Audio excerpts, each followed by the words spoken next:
Welcome to the Surviving to Thriving podcast that helps women leaders in nonprofits get out of survival mode and thrive in both leadership and life. I'm your host, leadership development coach Kathy Archer, and I help women leaders enjoy impactful leadership. I was talking to a client yesterday, and I said to her, "Where do you want to be in 5 years?" And she said, "Right here, I'm good." And I said, "What kind of a leader do you want to become?" And that question stumped her, as it often does for many of the women that I work with. Those two questions, where do you want to be in 5 years and what type of a leader do you want to become, are often the two I start with in coaching. Because what happens for most of us is we've been so stuck in survival mode or caught in that tolerating place that we haven't stopped to think about the direction we want to go and grow. And that's what I want to talk about today, is that place where we're stuck. And what happens for most of us is that's where what we really find is that we do feel stuck. We feel trapped, in fact. And what we often do is we blame others, or we blame our circumstances. It's just the sector. It's always in crisis mode. It's just this busy time. It's just that we're going through COVID.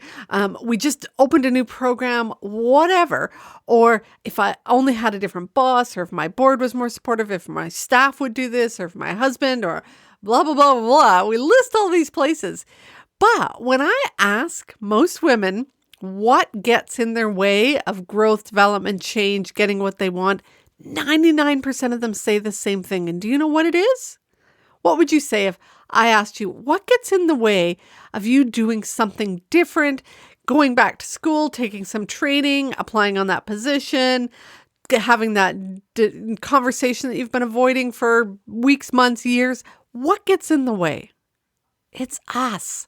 We get in our own way. And I've had that answer from women a zillion times. I get in my own way. And the challenge is that it's because we get stuck in our comfort zones. And our comfort zone is where we've conformed, where we've settled, where we're putting up with things. But I want to walk you through the comfort zone today, because what's happened for many of us is we've got stuck there and we don't know how to get out. And part of not being able to get out is not understanding what the comfort zone really is all about. So we're going to dive a little deeper into the comfort zone today. And then on the next episode, we're going to talk about how to get out of the comfort zone. I want to start with how the comfort zone developed as we evolved. So back in the day, our comfort zone was our cave or our hut, and we stayed there until we got hungry or needed some more buffalo furs to keep us warm, or we needed some more firewood, and so we went out hunting and gathering. And if we had done that back in the day and something went wrong, we probably would have had that spidey sense go off. You get the knot in your stomach, the tightening in your chest, your heart would start to race, your throat would get dry, you'd get those tingles across the back of your neck, sweaty palms and pits, fear. Those are physiological responses that are the warning signs back in the day that there was a physical threat. There's a wild animal breathing down your neck, the storm's brewing, the neighboring warriors coming to attack you. And those physical threats were warning us, those physical threats evoked that physiological response in our body, and they were warning us to get your butt back to your comfort zone if you want to continue to procreate. Because if we didn't, the risk was that we would face death. When we evolved way back in the beginning of time, our comfort zones were created to keep us safe and to keep us alive.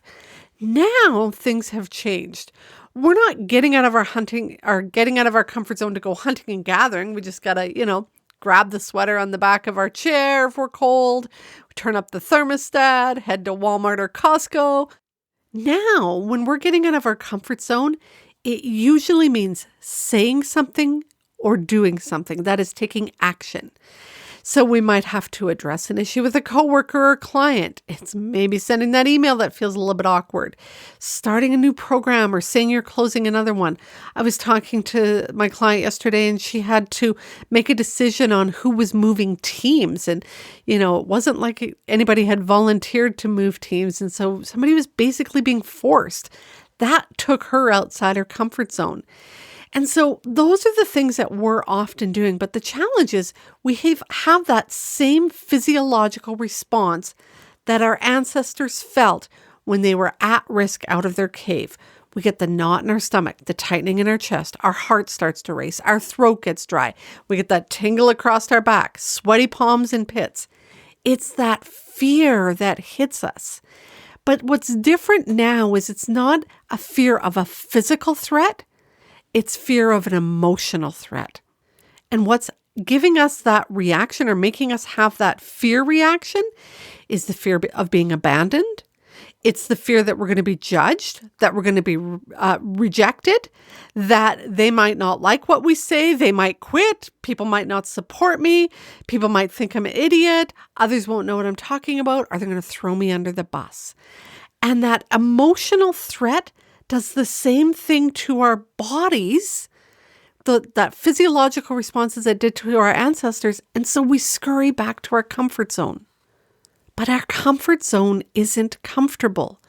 When we're in our comfort zone at work, in our lives, in our homes, we're tolerating others' bullying. And let me tell you, women bully each other. It's insane what I hear about what goes on in organizations. Or we settle for a less than stellar job or less than stellar team. It's good enough. It's fine. I can get by. I mean, think of how many times you've said that with lack of resources. We'll figure it out with what we've got. We comply with policies, rules, and processes that actually hinder our work. Or, I don't know about you, but I've been in a meeting where I've shut down, shut up, withdrawn, and checked out. I'm like, fine, I'll just do my job and go home. And what happens is rather than having the courage to step out and address an issue, confidently throw our ideas out there, indicate that we have an issue and that needs to be resolved, we play it safe. We're afraid to take risks. We do a lot of going along just to get along. We don't want to rock the boat. We conform. There's a lot of conformity that goes on. And we just shut up, sit down, and be quiet because that's what we're supposed to do, or so we've thought. But here's the challenge. I know that you want to make an incredible difference. I know that you get frustrated because you don't get to do the meaningful work that brought you to this field and brought you to this career. And the challenge is you're never going to get to do that meaningful work if you stay stuck in your comfort zone. Again, your comfort zone is settling, complying, putting up with, tolerating, settling. It is staying put so that you're not taking those risks, but you need to take the risks to get to where you want to go. You need to take the risks to get your team to have the impact that you guys can have. And you're not going to get there by staying in your comfort zone. And so that's what you need to start thinking about is, where have I settled? Where am I complying? Where am I putting up with? What am I tolerating? Those are things that are keeping you stuck in your comfort zone. So that's the first thing that I want you to do today is really start to think about, where am I stuck in my comfort zone? Again, next week, we're going to talk about how to get out of your comfort zone. But I just want you to think this week and start looking for places in your day-to-day experience about, where am I settling? Where am I complying? And I give you a little guide sheet to go with this so you can go over to the podcast notes, or you can click the link below, and I'll have a guide sheet that sort of has those questions so you can start to think about it and start to notice where you hang out in your comfort zone. And again, one of the things that will really be the indicator is those physiological responses, the knot in your stomach, the tightening in your chest, when your heart starts to pound, or you feel your breath gets shallow, or your throat gets dry. I notice lots of times women tell me that their throat tightens and they feel like they can't talk. And so they just keep quiet. That's a sign that you're stuck in that comfort zone. Or you get those that sort of spidey sense, or the heaviness across your back, or the tingle. Those are all sort of signs that something's going on. Or absolutely the sweaty palms and pits, that you're thinking, I should say this, and you can feel yourself getting hot. Your face starts to blush. You've been stuck in your comfort zone. And here's what I'm going to tell you. everything you want is really on the other side of that uncomfortable conversation that takes like 2 or 3 minutes to start.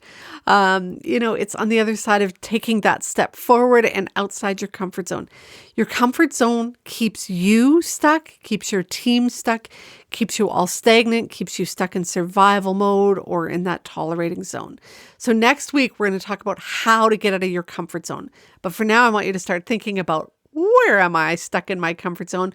Because that'll be the first step, my dear, to getting you out of survival mode and thriving in both your leadership and life. Go make the rest of your day awesome, my dear. If you found today's episode helpful, then you are going to love the training library. Many women leaders in nonprofits wish that they had a coach or a mentor to help them, but they don't believe that they or their organization can afford it. Oh, but you can. Inside of the Training Library membership site, you will not only get access to affordable and easily accessible ongoing personal and professional development training, you will also have access to a leadership coach at your fingertips. That way, when you hit those inevitable challenges that leadership will bring your way, you'll have both the resources and the support to navigate your way through them with confidence, composure, and while keeping your integrity intact. To find out more, head to kathyarcher.com/library. If you are enjoying the show, I'd love it if you could leave me a comment or a review on iTunes or wherever you listen to your podcasts. Thanks for listening. Go make the rest of your day awesome.